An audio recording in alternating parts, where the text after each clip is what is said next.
programi Prekja me Dr. Charles Stanley, duke ndarur ngjillin në mbar botën. Sot në programin Prekja ju ftojmë të ndiqni, të kesh uri dhe etje për Perëndin, pjesa e dytë. Cili është emocioni më i fortë që keni çdo ditë të jetës? Mos është zemërimi, hidhërimi, mosbesimi, ankthi gjithashtu? Apo është dashuria dhe besimi, ose mirënjohja dhe falënderimi? Të gjithë ne shfaqim emocione ndaj njerëzve të tjerë çdo ditë. Ndaj kujt i shprehni këto emocione të forta që keni? Dhe kur mendon për atë njeri apo për ata njerëz dhe kur mendon se çfarë ndjen, këto ndjenja të rrëzojnë apo të ngrenë lart? Tani po ju bëj një pyetje. Sa shpesh gjatë një dite mendoni për Perëndin? Cilat janë emocionet që ju ndjeni? A ndjeni dashuri? A ndjeni të pranuar? A ndjeni të bekuar? A ndjeni besim? Apo ndjeni turp dhe siklet dhe faj dhe pasiguri? Është e sigurt se natyra e marrëdhënies tonë me një person dhe se sa dim për atë person kanë për të ndikuar tek ajo që ndjejmë për të. Prandaj, nëse ju keni ndjenje të caktuar ndaj dikujt, ato kanë për të drejtuar marrëdhënien, veprimet tuaja dhe ato njohuri që keni për të njeri. Ka për të drejtuar mënyrën si ndjeni dhe se si mendoni. Kjo është e vërtetë si për marrëdhënien tonë me Zotin, po aq edhe me çdo tjetër. Prandaj kur mendoni për marrëdhënien tuaj me Zotin, çfarë e drejton këtë marrëdhënie? Çfarë drejton mënyrën se si ndjeni? Është ajo që dini për Perëndin dhe lloji i marrëdhënies që ju keni. Dhe kështu unë dua që të shohim Psalmin 63, sepse në këtë psalm Davidi po shpreh atë që ai ndjen për atin e tij qellor. Atë që ai ndjen për sa i përket marrëdhënies që ka me të. Gjatë këtij mesazhi dua që të flasim për idenë e të paturit uri dhe etje për Perëndin. Gjatë këtij pasazhi do të shihni diçka që ju kujton këtë. Le të shohim 8 vargjet e para të Psalmit 63 që na thonë: O Perëndi, ti je Perëndia im. Unë të kërkoj në mëngjes. Shpirti im është i etur për ty. Ty të dëshiron mishi im në tokë, të thadhë dhe të djegur dhe pa ujë. Kështu të admirova në shenjtërore duke soditur forcën tënde dhe lavdin tënde. Meqense mirësia jote vlen më tepër se jeta, buzët e mia do të lëvdojnë. Kështu do të të bekoj derisa të jetoj dhe në emrin tënd do të ngret duart e mia. Shpirti im do të ngopë si të kishte ngrënë palc dhe dhjam, dhe goja ime do të lëvdoj me buzë të gëzuara, të kujtoj në shtratin tim, të mendoj ku rri zgjuar natën. Duke qenë se ti ke qenë ndihma ime, unë këndoj gëzim në hijen e krave të tu. Shpirti im mbahet ngushtë tek ti. Dora jote e djathtë më mban. Dëgjojeni këtë. Ai na thot, shpirti im mbahet ngushtë tek ti, dora jote e djathtë më mban. Në këto vargje të fillimit, ai po shpreh një dëshirë të zjarrt të zemrës së tij, teksa thot se është si dikush në shkretëtir që dëshiron diçka për t'u freskuar. Ai thot, unë të dëshiroj ty, të kërkoj me sinqeritet. Për shembull, ai thot se në të shkuarën ka parë fuqinë dhe lavdinë e tij, që po kërkon diçka që e di se është e vërtetë. Ai thot, meqense mirësia jote vlen më tepër se jeta, buzët e mia do të lëvdojnë. Ajo që e motivon atë për ta dëshiruar, për të patur uri dhe etje për Perëndin është ajo që ai e di se është e vërtetë. Dhe ai thot se i ngret duart lart, buzët e tij do të lëvdoj Perëndin që do ta bekoj. Shpirti i tij është i ngopur, pra ai po i kujton vetes kënaqësinë që ai ka në Perëndin. A e keni patur një ndjesi të tillë për Perëndin që shpirti juaj kapet pas tij, që ju e dëshironi atë, që e kërkoni atë, që doni një marrëdhënie më intime me të ose një marrëdhënie më të mirë, doni që të ndjeni më afër tij. Dhe pikërisht kjo është uria dhe etja për Perëndin. Ka të bëjë me të qenurit më afër tij, ka të bëjë me një marrëdhënie më intime me të. Ka të bëjë që të tërhiqemi drejt tij, që të lëvizim drejt tij, ka të bëjë që të mësojmë se kush është ai dhe të fillojmë të kënaqemi me të në një nivel që s'e kemi provuar kurrë më parë. Tani kur themi që të kemi një uri, etje dhe një marrëdhënie në rritje me të, duam të themi këtë, që do të thotë të kemi një dëshirë të pashuar për të. S'mund ta shpjegojmë dot plotësisht. Është diçka brenda jush që dëshiron këtë. Ndjeni që po lëvizni drejt tij, ndjeni të tërhequr prej tij. Shpeshherë ndjeni sikur diçka ju shtyn drejt tij. Është një dëshirë që është ngulitur në zemrën tuaj. Dua t'ju bëj një pyetje, a keni ndjerë ndonjë nga këto? A është Zoti një i panjohur apo një mik i ngushtë? A keni një marrëdhënie personale të ngrohtë dhe intime? A ju duket sikur nuk keni të ngopur me të? Apo ai është thjesht dikush që ndodhet në periferi të jetës suaj? Pyetja që duhet bëni është kjo: si do t'ju përgjigjeni këtyre pyetjeve? Do të tregoj se si është marrëdhënia juaj me të. Ku jeni ju në marrëdhënie me Perëndin? Dhe ku do ai që ju të jeni? Dua që të mendojmë për këtë ide, sepse e vërteta është se ai do një marrëdhënie të tillë me të gjithë ne, dhe një marrëdhënie me uri dhe etje është pasion për Perëndin. Është një dëshirë e tij. Është vendosur aty nga fryma e shenjtë. Në fakt, çdo kush që ka lindur, lind me një boshllëk në jetë që vetëm Perëndia mund ta mbush. Prandaj kur dikush vjen në jetë, nëse kjo ushqehet siç duhet, ai do të shpëtohet dhe më pas do të rritet në marrëdhënien e tij me ta. Nëse nuk ushqehet, nëse nuk ka përkujdesje, ai njeri mund të marrë drejtime të tjera duke menduar shumë pak ose as pak për Perëndin. Ka mundësi që disa prej jush mund të ndihen se ndodhen në këtë pikë. Pse duhet të kemi një marrëdhënie me Zotin? Askush s'më ka folur. Ai është një huaj në parajs që supozohet të gjykojë disa, kurse disa ti dojnë. Çfarë di unë për të? Për këtë duaj që të flas tani. Duaj që ju të mësoni se si mund të keni këtë lloj marrëdhënie me të që është më e fuqishme, që është më intime, që është më e kënaqshme, më e qëndrueshme dhe sigurt se çdo marrëdhënie tjetër njerëzore që mund të keni në këtë tokë. Prandaj le të mendojmë pak për këtë. Nëse vetëm ai mund ta kënaqë një zemër njerëzore, dhe vetëm Zoti mund ta bëj, nëse vetëm ai mund të ketë uri të madhe për të në zemrat tona që na afron me të, që na bën ta dëshirojmë atë, që na tërheq zemrat, që na josh dhe që shpesh na shtyn për të patur një marrëdhënie më të afërt me të, atëherë duhet të pyesni: Zot, nga ta di nëse kam këtë apo jo? Dikush mund të thotë: duaj që ta kem këtë në jetën time. Mbase e kam, mbase jo. Prandaj duaj që t'ju tregoj juve disa shenja që ta dini me siguri të plot nëse jeni nga ata njerëz që e duan me të vërtetë dhe sinqeritet dhe që ka një dëshirë të zjarrt për një marrëdhënie më të thellë dhe më intime me të. Sepse e vërteta është se shumë nuk e kanë. Kishat tona janë të mbuluara me njerëz që janë të vakët, e duan Zotin sot të dielën, mund të mendojmë për të disa herë gjatë javës, japin hera herës ndonjë gjë, por në vend që t'japin të 10-ën, japin Perëndis bakshish. Dhe kështu, ajo që ndodh është se nuk janë të kënaqur, por të paktën deri diku e mbajnë të pastër ndërgjegjen dhe javën e ardhshme kthehen sërish dhe bëjnë diçka të vogël. Nuk po flas për këtë, por unë po flas se cilat janë provat e perëndishme të vërteta dhe të sinqerta për një uri, etje dhe dëshirë të zjarrt për të, një marrëdhënie me të që është intime dhe e kënaqshme. Tani, a keni laps dhe letër? Duaj që t'i mbani shënim këto, sepse është një nga ato çaste kur duhet të jemi plotësisht të sinqert. Dhe nëse jemi të hapur dhe të sinqert me Zotin ton, nuk rritemi. Dhe shpesh herë kjo kërkon që të jemi të sinqert para njerëzve dhe me dikë tjetër. Nëse vërtet e doni këtë lloj marrëdhënie, nëse e doni këtë lloj intimiteti me atin tuaj qellor, si mund të kem një marrëdhënie intime me atin qellor kur unë nuk e shoh? Për shkak se ai është plotësisht i përsosur. Për shkak se ai me fuqinë e tij të mrekullueshme dhe të mbinatyrshme di se si të lidhet me ne dhe brendësinë tonë më të thellë, kjo s'është problem për të. Ju keni marrëdhënie me njerëz të tjerë dhe intimiteti juaj e rrjedh bazuar në qëndrimin e tyre dhe se si ndihen ata me ty, por nuk është kështu me Perëndin. Hera herës mund të kemi rrjedhshmëri në marrëdhëniet tona me të tjerët, por unë po flas për atë lloj marrëdhënie që do t'ju jap juve kënaqësi çdo ditë të jetës suaj. Cila është shenja e parë? Shenja e parë. Tani më dëgjoni këtu. Këto përgjigje janë shumë të thjeshta, por këto janë përgjigjet. Prandaj duhet ju kërkoj të jeni të sinqert dhe të më dëgjoni me kujdes. Mos gjikoni në këtë çast. Vetëm dëgjoni. Një nga shenjat e para që dikush ka një dëshirë të sinqert, plot uri dhe etje për Perëndin në këtë marrëdhënie është se ata do të kenë një dashuri, ata do të kenë një interes, ata do të kenë një dëshirë për fjalën e Zotit.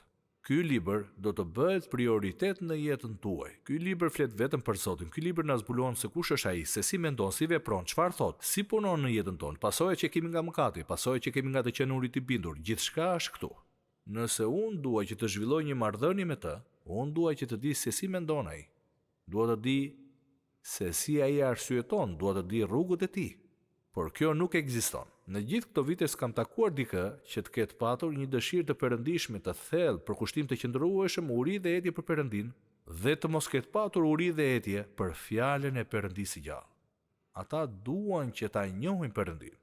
Deri tekse kam lexuar për gjatë viteve, jo vetëm të krishterë që Perëndia i ka përdorur në mënyra të mrekullueshme, por gjithashtu edhe njerëz të tjerë. Pas pak do të kuptonin që ky që nga një njeri që ka uri për Perëndin, s'mund të qëndrojë i heshtur.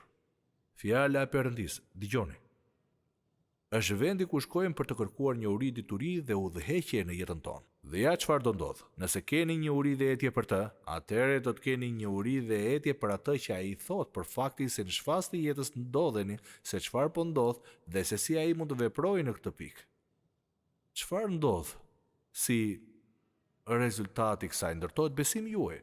Dhe dëgjoni, çfarë ndërton besimin tuaj? Besimi nuk ndërtohet thjesht me faqet e fjalës së Zotit, por ndërtohet në personin e Perëndisë. Kjo është zbulesa e Perëndisë. Ne nuk e adhurojmë këtë libër. Ne adhurojmë Perëndin që e zbulon veten në këtë libër. Dhe ajo që ndodh është se fillojmë të gëzohemi. Pastaj e dini se ç'ndodh? Sa herë që hapim këtë libër, është si të gërmojmë për ar. E kuptoni që këtu ka diçka të çmuar. Nuk do doni ta humbisni. Ajo që duhet të bëni është vetëm të filloni të ndiqni këtë marrëdhënie me të. Zot, foli zemrës time. Bëj që fryma e shenjtë të më tregojë të vërtetën ç'do të thotë ky varg. Çfarë kuptimi ka për mua? Dini se ç'do ndodh? Besimi juaj do të fillojë të rritet. Do filloni të gërmoni si dikush që është aq i emocionuar për atë që do të gjej, sepse do të gjeni copëza të së vërtetës njëra pas tjetrës, parim pas parimi që do të drejtojnë jetën tuaj. Dhe dini çfarë? Ju pajis për të përballuar jetën, ju pajis për të jetuar. Mund të përballoni çdo gjë kur keni një marrëdhënie të tillë me të. Gjëja e dytë, ja cilat janë provat që keni këtë uri dhe etje për një marrëdhënie me të.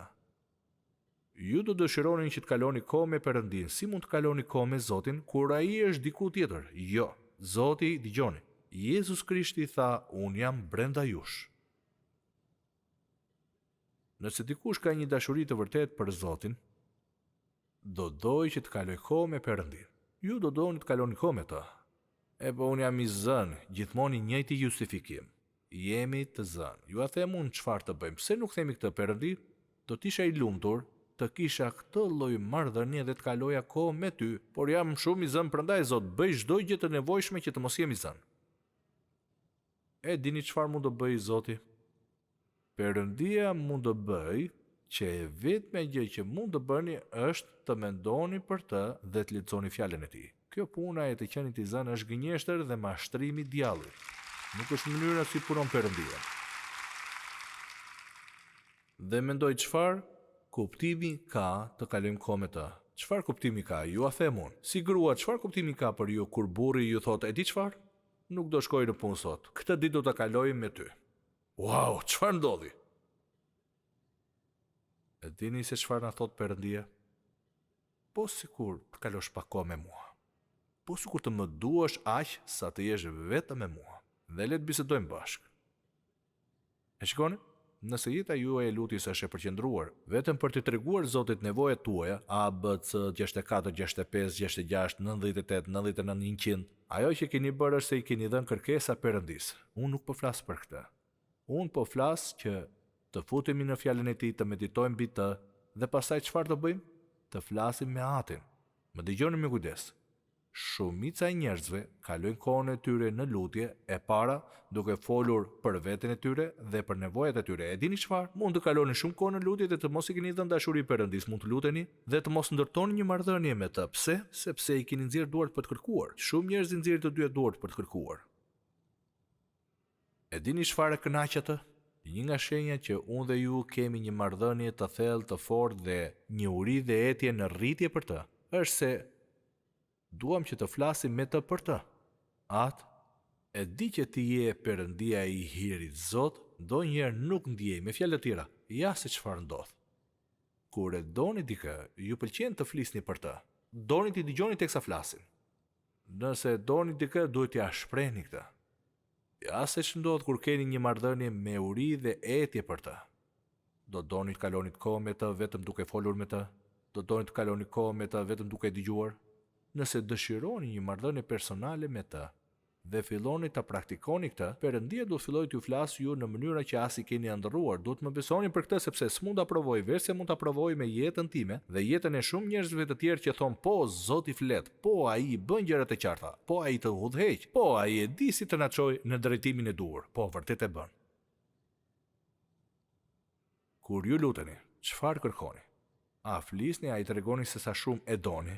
A ja shprehni mirënjohjen Perëndis? A e falenderoni që është Perëndia që është? Kur lexoni shkrimin dhe shikoni se si ka punuar në jetët e të tjerëve, a e falenderoni për mënyrën se si ka punuar në jetën e Davidit? A e falenderoni që ka shumë gjëra në Bibël që zbatohen tek ne dhe kur ne gjejmë veten sa herë futemi në të lashe ose tundohemi ose kemi vështirësi dhe mundime? Kur e kuptoni se kush është ai, çfarë dëshiron ai për ne, si ai vepron, s'keni pse luteni dhe përgjëroni dhe jetoni në pasiguri. Ju mund të jetoni në siguri më të madhe. Do doja të përmendja edhe një gjë të tretë, dhe që është kjo. Është shumë e dukshme për mua që kur ju keni një marrëdhënie me uri dhe etje për Perëndin, e dini se ç'ndodh? Ju shliroheni. Dgjoni, Perëndia fillon t'ju shlirojë nga tërheqja dhe ndikimi i botës. Ju s'mund ta shpjegoni, nuk është se e ndjeni ta bëni. Pse? Sepse tani shpirti juaj po feston me vetë Perëndin. Shpirti juaj po feston me Perëndin teksa e dëgjoni atë, lexoni fjalën e tij dhe flisni me të. Dëgjoni, ai po ju ushqen ju, ai po ju kënaq juve, ai po shuan etin tuaj. E dini se ç'ndodh? Gjëra që mendoni se i kishit nuk janë dhe aq të rëndësishme. Ajo çfarë ndodh është se ju shliroheni nga ajo tërheqje e kësaj bote. Dhe unë shoh shumë njerëz që kanë uri dhe etje për gjëra dhe mendoj, oh Perëndi, sikur ta dinin që si kushton asgjë të shkojnë tek Ati. Sikur ta dinin se sa bosh, të pavlerë dhe të zhgënjur do t'jenë kur kjo të mbaroj. Ai dëshiron një marrëdhënie që na shliron emocionalisht nga këto gjëra. Pastaj mendoj për një shenjë tjetër. Një tjetër shenjë që keni një marrëdhënie të fortë dhe të përkushtuar me të, që keni uri dhe etje për të, është, dëgjoni këtu, dëshira juaj që të keni marrëdhënie me besimtarë të tjerë. Ai tha, pa hequr dorë nga të mbledhurit bashkë toni sikurse kanë zakon disa. Pra, nëse një njeri ka një dëshirë me uri dhe etje për Perëndin, një marrëdhënie me të do të jetë në shtëpinë e Perëndis, duke adhuruar atë.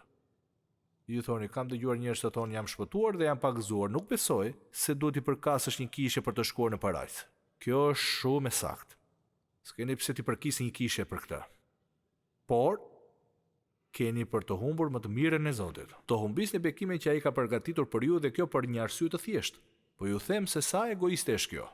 Po më dëgjoni thoni amen. Po ju a them sa egoiste është. Unë s'kam nevojë të shkoj në kishë. Ajo që ju po thoni është i vetmi njeri që më intereson është vetja ime. S'dua të shkoj në kishë. Prandaj, unë nuk do të shkoj në kishë. Ju ka shkuar ndonjëherë në mendje se Perëndia mund t'ju çojë tek ai grup njerëzish, sepse ai kërkon t'ju përdorë ju që të bekoni dikë tjetër? Sepse ai e di me saktësi personi që do t'ju dëgjojë ju. Do jetë personi që të ndihet i shlirët për të ndarë zemrën dhe barrën me ju, se çka diçka tek ju që e bën atë të jetë i shlirë për t'ju hapur zemrën dhe t'ju tregojnë se ç'po kalojnë dhe që Perëndia do që t'ju përdorë juve, është plotësisht egoiste. Të thuash, s'kam nevojë të shkoj në kishë, mund të shkoj në parajs dhe pa të. Ky është qëndrimi juaj për kishën? A jeni nga ata njerëz që flen të dielën në mëngjes, sepse mbi të gjitha keni punuar shumë 6 ditët e javës? E kuptoj këtë gjë, shumë herë punoj 7 ditë në javë. E dini çfarë? Mezi pres të vi këtu.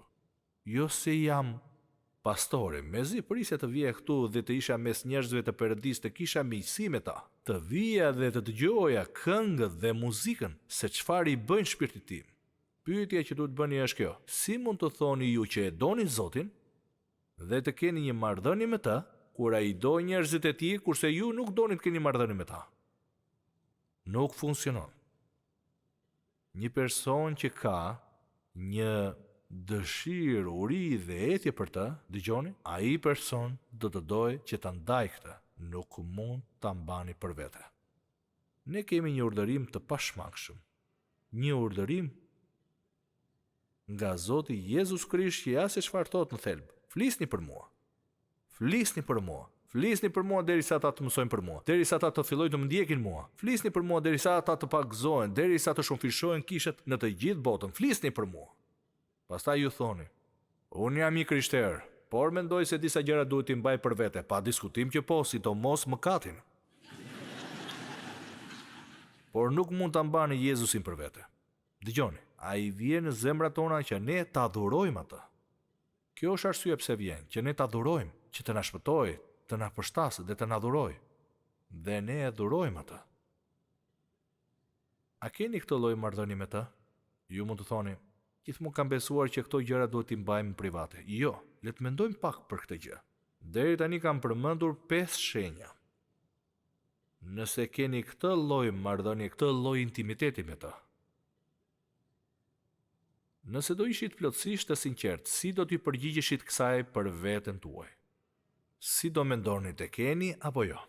Si do që t'jetë përgjigje, duhet t'u tregoj disa hapa që mund t'i merrni për të filluar ta ndiqni këtë tani. Është shumë e thjeshtë. E ndërlikuar paksa, shumë e thjeshtë. Dëgjoni këtu. Doni ta filloni këtë lloj marrëdhënie së pari, duhet ta njihni Zotin Jezus si shpëtimtarin tuaj personal. Hapi i parë. Ky është hapi i parë, në rregull? Ta besoni atë si shpëtimtarin tuaj, falsi mëkateve tuaja. Po pastaj çfarë?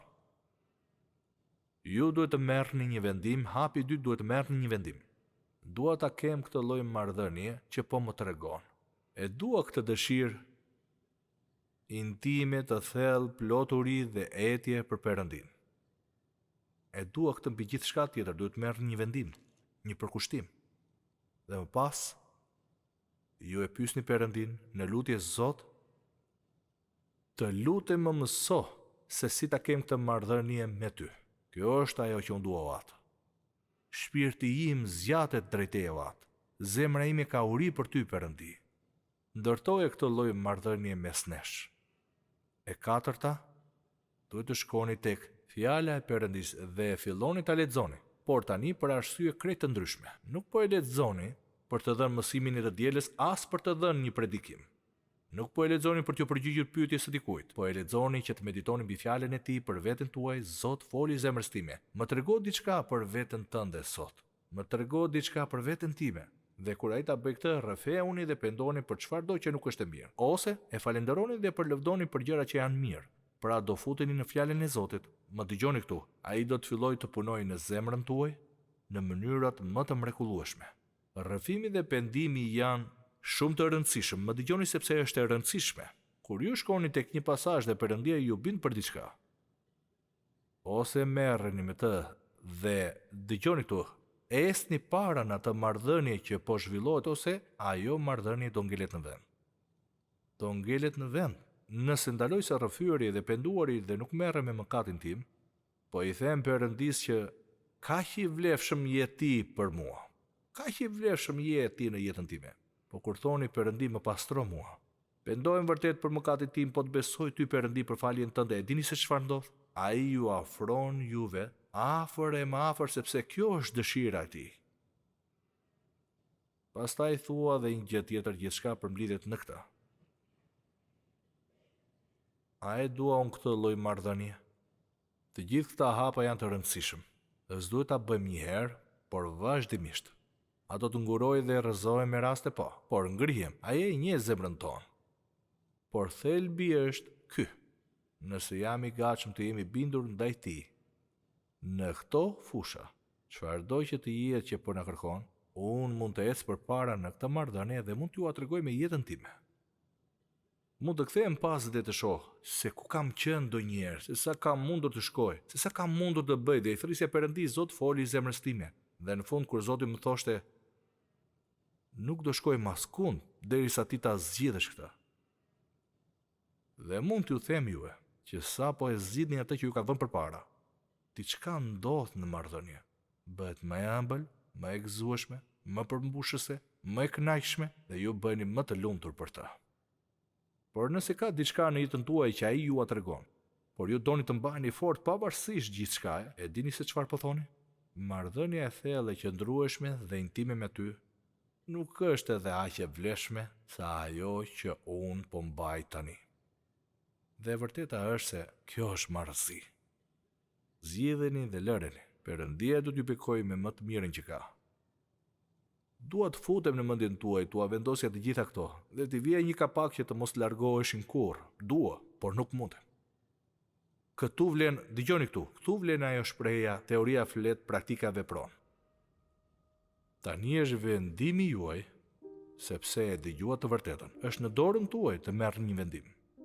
A do vazhdoj në vaktësinë time? Apo dua të bëhem serioz për marrëdhënien time me ta? Ja ku qëndron problemi. Keni dëgjuar aq shumë të vërteta gjatë këtij mesazhi për këtë marrëdhënie, sa mund t'ju them këtë.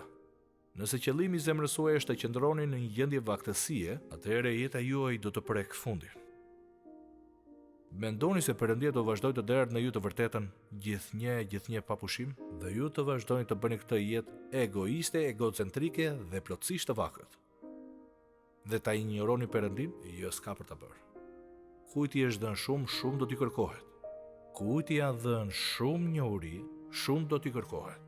Do thoja se nëse jeni njeri i mençur, ju do t'i thoni atij sot o atë, unë e dua në zemër këtë marrëdhënie me dëshirë të zjarrt, plot uri dhe etje për ty. Mbi çdo gjë tjetër.